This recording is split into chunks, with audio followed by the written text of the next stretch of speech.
Sveiki, aš esu Jurga Žilvytė, Vedų astrologė. Jūs esat mano kanale Vedų astrologija lietuviškai. Aš noriu akcentuoti, kad čia yra vis dėlto, tikrai Vedų astrologija, džioitiškas, ne vakarų astrologija, nes jos gana, jos stipriai skiriasi iš tikrųjų. Nes aš vis dar susilaukiu tokių klausimų, tokių grinai, kaip vakarų astrologui, bet tai čia yra kitokia sistema visiškai. Tai va. Šiandien aš kalbėsiu apie Saulės ir Mėnulio užtemimus, nes dabar vasario 17, čia antradienį pirmasis bus Saulės užtemimas, paskui kovo 3 bus Mėnulio užtemimas, ir aš kalbėsiu Lietuvos horoskopo kontekste. Nes, principe, tie užtemimai, jeigu jie, ar tai žmogaus horoskopė, ar tai valstybės horoskopė, jeigu jie nepaliečia kažkokių svarbių tokių taškų, tipo Saulės, Mėnulio, ar to kylančio ženklo šitą, tai jie eina ir praeina ir jų ten niekas nejaučia. Bet kada jie užkabina tos tokius svarbius taškus, tai tada, ne tai, kad jie patys kažką tai duoda, bet jie inicijuoja tai kokia būna daša, kažkokia, tos periodai tų planetų tada. Nes, taip kaip ir valstybės, ir žmogaus gyvenimą, gyvena, kaip sakant, ar tai žmogus, ar ką, ir tokių, nėra, kad ten kiekvieną dieną kažkokie tai įvykiai labai svarbus būtų. Bet kada tas užtemimas būna, tai tie užtemimai tokie, tai tada tam periode, per tą pusmetį kažkokie tai tokie, svarbus įvykiai, kažkokie tai, gali būti, vadinkim, jos karminiais kažkokiais tos įvykius kažkokie, kas turi įtakos paskui tolesniam gyvenimui, tada jie ir vyksta. Tai mes dabar Lietuva gyvena tokį periodą, kada čia ir praeitų metų tie užtemimai jie vis gaudavosi tai ant Saulės, tai ant Mėnulio. Ir dabar šitas ir vėl čia mes bent jau tas pirmasis Saulės užtemimas, jisai vėl bus, kaip sakant, tam pačiam ženkle, kur stovi Lietuvos Saulė. Taip, kad ant kažkokių tai tokių reikšmingų įvykių per tą pusmetį šitą, tai kažkas tokio turės įvykti šitą. Tiesa, tik tiek, kad vedinė astrologija, kaip tie senieji, džioitiški panditai sako, kad kada būna tie užtemimai, kada pirmiausia yra Mėnulio, o po to yra Saulės, tai jie duoda tokius žymiai sunkesnius tokius įvykius tokius. Kada atvirkščiai, kada pirmiausia Saulės, paskui Mėnulio, tada kažkaip tai būna jau lengviau truputėlį. Tai mūsų praeitais metais, kai vyko šitie užtemimai, tai taip ir būdavo. Pirmiausia Mėnulio, po to po to Saulės. Tai ir matot, ir vyriausybės krito, ir paskui šitie streikai ir ministrai krito, ir menininkų streikai, paskui dėl LRT tie visi streikai, taip kad čia ir šiaip toksai cirkas koksai. Cirkas tai ten pas mums Lietuvoje ir tas periodas, tos šešėlinės Rahu planetos, tai ten tie cirkai taip ir dėl to ir vyksta šitą. Šiais metais dabar šitas Saulės užtemimas, bus pirmiausiai Saulės užtemimas, po to bus Mėnulio. Ir Mėnulio jisai jau nebekabins nieko, taip jau nieko, tik tai šitas Saulės. Tai tikėsimės, kad bus kažkiek tai lengviau.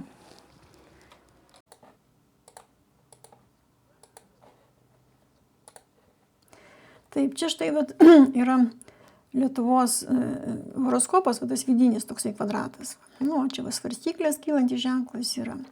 O čia toksai tamsesnis, čia yra tos tranzitinės planetos ir tas Saulės užtemimas. Čia, kiek čia daug čia tų planetų visos čia susirinkusios šitą. Vos ne visos čia, kas čia 3 tik tai lieka kažkur, ne 4. Tai va. Ir dabar tas užtemimas, jisai vėl 5 name. Ir praeitais metais, tas, kur buvo, rugsėjo mėnesį, tie užtemimai, ten Mėnulio užtemimas buvo vėl tame 5 name, ten ant Saulės, čia beveik tiesiai šitą. Ir paskui buvo Saulės užtemimas šitam 12 name, ant Mėnulio. Irgi čia, ten Mėnulio, tai ten iš vis, ten grinai tiesiai šitą. Nu, tai vat mes ir turėjom praeitų metų tokius įvykius, irgi kažkokius tokius, va. Ir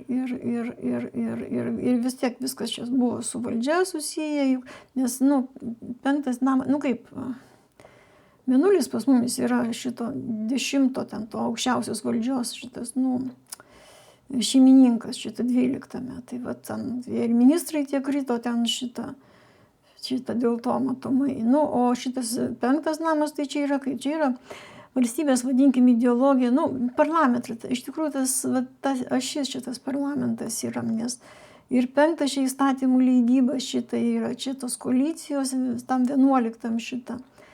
Ten irgi, ten taip, vieni sako, kad parlamentas 5, kiti sako, kad parlamentas 11, nu, bet visos ten sąjungos, koalicijos, tai čia taip, čia yra būtent, nu, ir visokie finansiniai rėmėjai, ten visokie palaikymai visokiausi, tai yra 11 namas. Nu, vis tiek šita šis čia, nes jeigu čia kažkas vyksta, tai jinai visi aspektuoja šitą, nu, iš 5 namo aspektuoja 11 namą, visos čia susirinkusios planetos čia.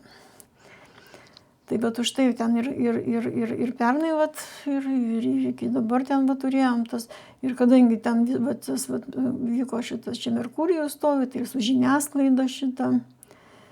Ir dėl ko, vat, nu, jeigu čia valstybės horoskopę paimti, Saturnas vat, spaudžia čia tą 5 namą, šitą iš 3, vat, komunikacijos, žiniasklaidos, viskas čia vat, yra šitą.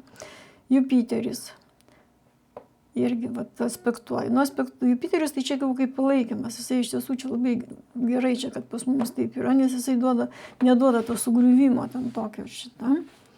Ten, kad ir kaip čia pjaunasi tarpusavyje, bet nesugriūna galutinai.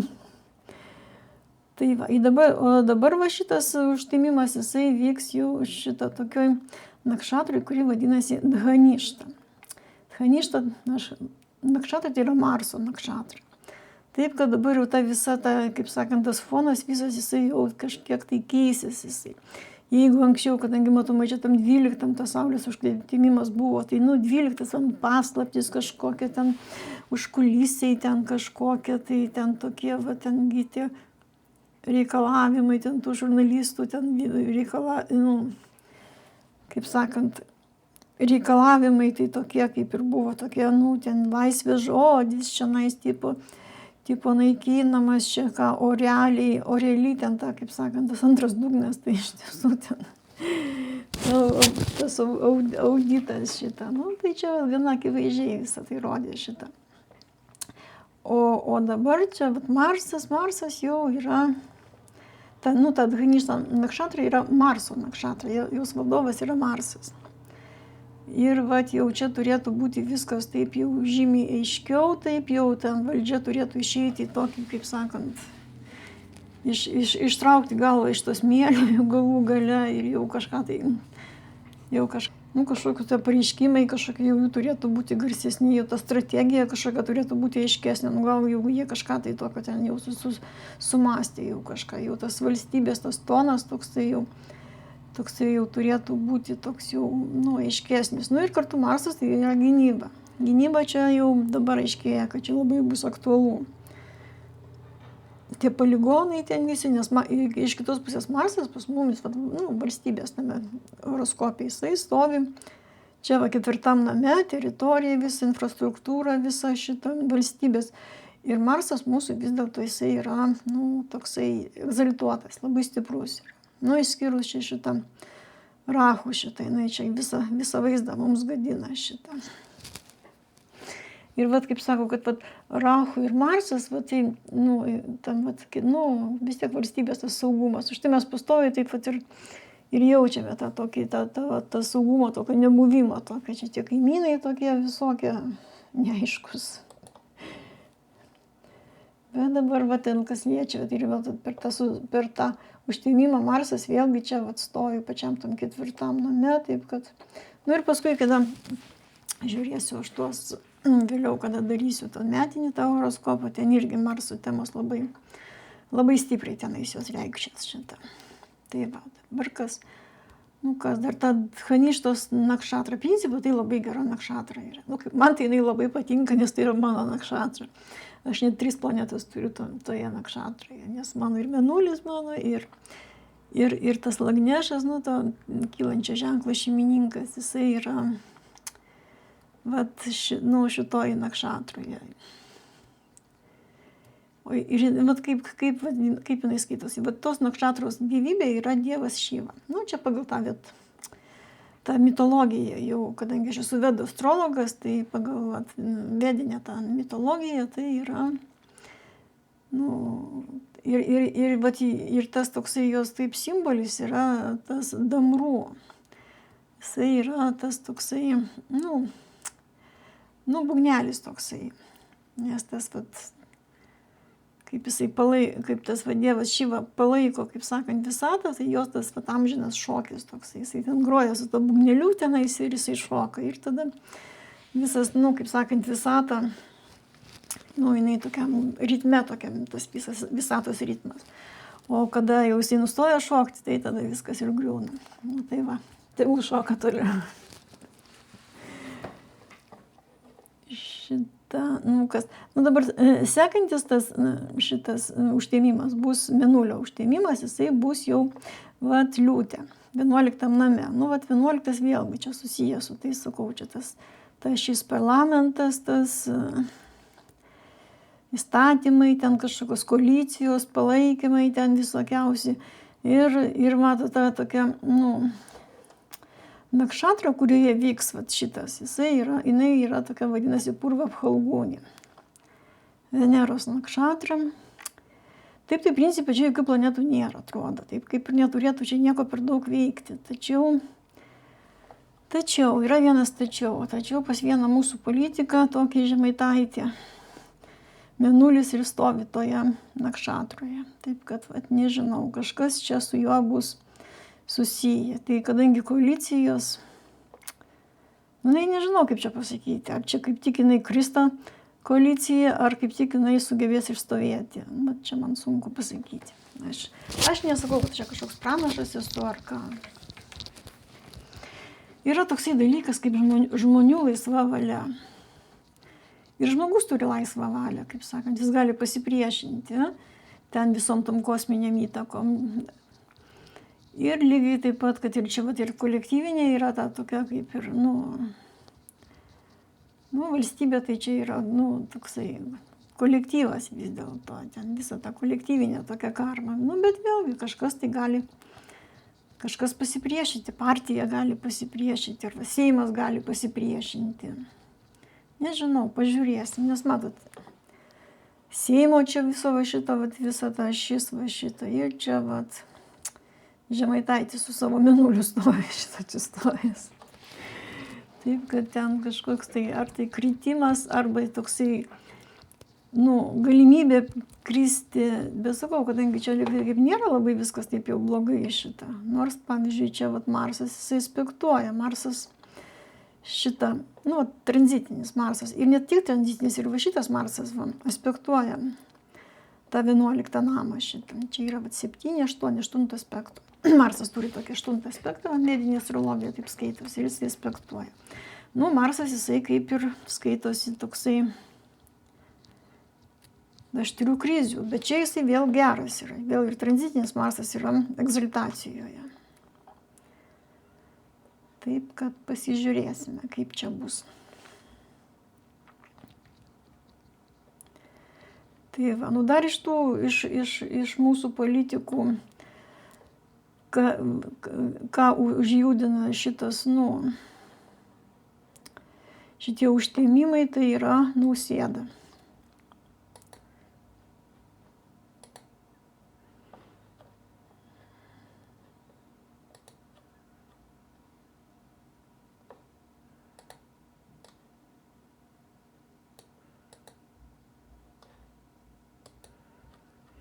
Va, paimsim čia Nausėdos. Čia ne 100%, bet nesvarbu. Vėlgi čia Mėnulis Liūtė pas jį, o čia tas 9, čia gal 9, gal ne 9. Ir čia yra vėl visa šita kombinacija, nu čia pas jį Saturnas yra, čia ne,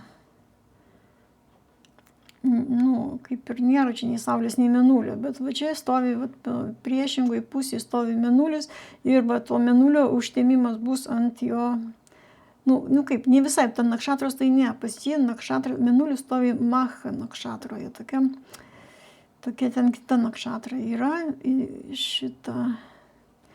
Bet va tas Mėnulio užtemimas bus va šitam va, tam name. Tam pačiam name, kur stovi Mėnulis. Taip, kad kažkas lies jį stipriau. Nes, pavyzdžiui, nei pas Ruginienę, nei pas Oleką, nu, žiūriu čia aukščiausius šitos, kas va toj valdžioj, tai pas juos, nei pas vieną, nieko ten, nieko nekabina šitą. Kabina tik tai vat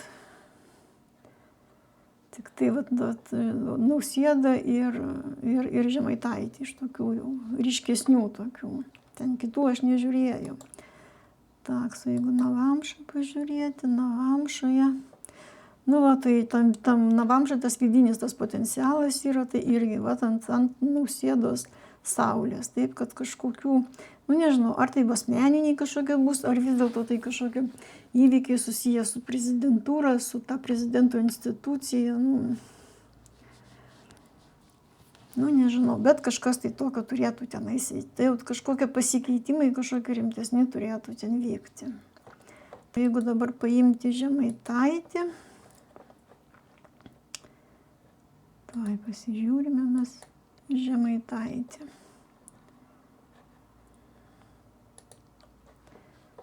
Nu tai va, Žemaitaičio va yra, nu nesvarbu, jeigu aš neteisingai nustačiau tą kylantį ženklą, dėl ko aš nenoriu tų prognozių tokių daryti, tokių labai tokių tikslių, nu aš neturiu garantijos, kad čia tikrai yra jo tas kylantis ženklas. Nu panašu labai šitą, bet kaip sako, kai aš savo sakau pastoviai, astrologas rektifikuoja, o Dievas juokiasi. Taip, kad čia gali pasijuokti iš manęs labai stipriai šitą. Nu, bet Mėnulis, pavyzdžiui, nes yra tokia technika, kai nežinomas yra tas gimimo laikas šitą, tai pavyzdžiui, žiūri nuo Mėnulio. Nes Mėnulis žmogaus sąmonė yra, tai vis tiek, kaip sakant, fizinis planas yra vienas, bet žmogaus sąmonė tai yra, jinai irgi labai svarbi yra. Tai va, tai jeigu čia pastačius į tą kylantį ženklą Mėnulį, tai va, nuo jo irgi galima žiūrėti, bet aišku, tiksliai tų visų tokių įvykių, kad čia tikrai jį čia jisai neišsilaikys, ar jisai išsilaikys, nenoriu aš prognozuoti. Pagal šitą ženklą turėtų išsilaikyti. Bet, ką žinau, gal ne šitas jo ženklas, nes tų įvykių mažai yra, nes jeigu ir daugiau tų įvykių yra. Bet yra kartais taip, yra būna tokie horoskopai, kur jie labai lengvai atsiskiria. Taip tų Budrys, pas jį tai ant kaktos parašyta, koks jau tas kylantis ženklas yra, tikrai. O yra tokių, kad, knisėsiu, pavyzdžiui, Ruginienės, niekaip negaliu suprasti, koks jos yra kylantis ženklas, nors tu ten ką daryk. Tai va, tai sakau, aš kombinacijos kažkokias galime čia šnekėti, charakterį duoda tikrai tam tikros kombinacijos. Bet kas liečia tokį grinai įvykių prognozavimą, aš sakau, dėl ko. Negaliu aš garantuoti, kad čia tikrai, o man ten prirašė, tenais vos nesvarbiausia, kad tu nieko nesupranti, nieko nežinai, jeigu tu negali pasakyti, kas bus. Jūsų teisė taip galvoti. Aš turiu kitokius tikslus. Tai Žemaitaitį, vienu žodžiu, tas užtemimas šitam vandenėje, čia ant šitos ašies. Ir paskui Mėnulio užtemimas ant jo Mėnulio ir ant tos nakšatros, kurio Mėnulis stovi. Taip kad, ir jeigu mes dabar tą Navamšą pasižiūrėsime, tai kas čia pasigaunas, Navamšą nejudina čia jo. Ta prasme, vidinį potencialą nejudina. Taip, dabar jo šitas, kur buvo Merkurijus, Jupiteris čia, gal visai viskas gerai, gal žmogus sugebės vis dėlto atsilaikyti. Aš pasakojau, kad čia buvo tas Merkurijus, tas jo tas plepumas, tas toksai šitą, kaip jisai nenulaiko to liežuvio šitą. Ir kaip užspaustas tarp Saturnas čia yra, ir čia ta Veneras, čia charizma ta tokia gaunasi 12 name. Nes per jo tavo tokį šnekėjimą jisai vis gauna kažkokią ten tą charizmą, atsiranda praradimo name, 12 name. Nu, bet čia matot, Jupiteris, nu, galbūt ir čia pasitas Jupiteris, nors va čia, pavyzdžiui, nu, tame vidiniam tam potencialė, šičia Jupiteris yra, nu, vadinkim, nuo Merkurijaus, gaunasi kaip ir Badchaitiešas, kliūtis. Nu, taip ir buvo, nu, trečią kartą teisiamas, nu, tai ką čia ne kliūtis, aišku, kad kliūtis yra. Nu, vat ką, kaip sakant, tos aukštesnės, tos jėgos, tos likimo žmogų mokina, kad tu turi išmokti valdyti, va, tu turi, nu, aukščiausias lygis to šito politiko, va, sugebėti ten pasakyti, bet taip pasakyti, kad prie tavęs neprisiknistų niekas. Nu, čia, kaip sakant, aukščiausias pilotažas toksai, nu, va, šitą Žemaitaitis turi siekti tokio lygio, tokio. Ir iš tiesų jau šitą visą tai išmokino žmonės, dabar žiūriu, kaip kiti politikai, ten tie, ir iš Nemuno aušros, ten iš kitur, kaip jie atsargiai dabar šneka šitą. Nesuprantat, nu, nekalbėjimas, nu, darbai svarbiausia yra, o ne ten tas, ką tu tenais šnekėti, galima daug ką, paskui nieko nedaryti. O tarp kitko, Žemaitaičio, va tas, va, kur tas jo, va tas mėnulis, va ta, va nakšatra, va ta, va tokia, va, nu, ta, kurioje tas mėnulis, tai jinai duoda tokį karalių, kuris nieko neveikia, nieko nedaro, toks vis sėdė ant sosto, atsisėdęs, toks. Nu, tai va, bet tai kaip, nu, tai nereiškia, kad žmogus turi dirbti, tai žmogus va, turi su tuo dirbti, kad toksai nebūtų, jisai, nu, jeigu jisai eina, va, nu, aišku, mėnulį, čia būtų, jeigu Saulė, tai čia jam net į galvą neteitų, kad jam reikia kažką dirbti, bet kadangi mėnulis, jisai vis tiek, jisai tas rūpinimasis, va, kitais tenais, tas, va, ir, va, jisai matomai ir ten, nu, kaip, jisai, tas vidinis darbas toksai, va, pas jį ir vyksta, nu, iš vienos pusės gal jam norisi nieko nedaryti, šitą sėdėti. Bet kadangi toksai yra vidinis tas poreikis, ta rūpyba tenais, bet kitais žmonėmis, tenais, jeigu jis eina į politiką, tai aišku, čia ta valstybė, ta liaudimi, nu, tai va, jom, va, toksai pas jį konfliktas, va, matomai ir gaunasi. Ir čia žmogus, nu, kaip, tam ir duodama, kad žmogus, kaip, jisai tobulėtų, kad jisai evoliucionuotų, nu. Žmogus sėdėdamas ant sofos, jisai niekados neevoliucionuos, nu, tipo, sėdėdamas nieko nedarydamas. Evoliucija vyksta tik tai per kažkokį, tai va, per kančią, per darbą kažkokį, tai. Tam mums ir duoda, čia vadinasi blokai visą šitai. Tam mums tos blokus ir duoda. Nu gerai, aš jau nukrypau biškį nuo temos. Taip. Nu įdomu, aš turbūt jau ką aš čia daugiau galiu papasakoti. Nu, sakau, aš dabar dar pakol kas nenoriu kalbėti apie tą metinį horoskopą, nes dar nesibaigęs yra šitas senasis, tas, kuris prasidėjo kovo 11-25 metais ir vat užsibaigs kovo 11 šiais metais. Dar kiek mes čia turime, nu, beveik mėnesį, arti mėnesio. Taip, kad dar čia kažkokiu tai įvykiu pagal tą senąjį horoskopą dar čia gali būti. Nu, tai va, kai priartės kovo 11, tada dar pasižiūrėsime ir šitą. Ir metinį tą horoskopą, ten irgi, va, taip, ryškiai ta Marso tema tokia, irgi išryškės labai, gana taip stipriai šitą. Nu tai va, tai tiek pakol kas, tai ir iki.